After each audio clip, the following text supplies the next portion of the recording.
পরশুরাম ছিলেন ভগবান বিষ্ণুর ষষ্ঠ অবতার। তিনি জন্মেছিলেন ঋষি যমদগ্নি ও মাতা রেণুকার ঘরে। রেণুকা ছিলেন পতিব্রতা ও মহাসতী, যার তপস্যায় দেবতাও প্রসন্ন হতেন। একদিন নদীতে জল আনতে গিয়ে রেণুকার মনে এক মুহূর্তের জন্য চঞ্চলতা আসে। ঋষি যমদগ্নি তার তপবলে সেই বিচ্যুতি অনুভব করেন। ধর্মের কঠোর পথে চলা ঋষি তখন ক্রুদ্ধ হয়ে সন্তানদের আদেশ দেন, মায়ের শিরচ্ছেদ করো তোমরা। ভয়ে ও দ্বিধায় সবাই নীরব থাকে, কিন্তু পরশুরাম পিতৃ আদেশকেই ধর্ম বলে মেনে নেন এবং হাতে তুলে নেন পরশু। এক মুহূর্তে মাতার শিরচ্ছেদ ঘটে।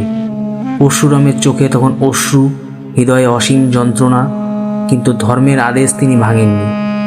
ঋষি যমদগ্নি সন্তুষ্ট হয়ে পরশুরামকে বর দিতে চান।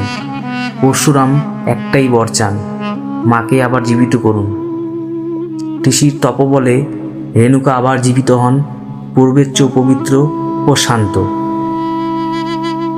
এই কাহিনী আমাদের শেখায়, ধর্মের পথ কঠিন, আর সত্যিকারের ত্যাগ মানে হৃদয়ের গভীর যন্ত্রণা সহ্য করা।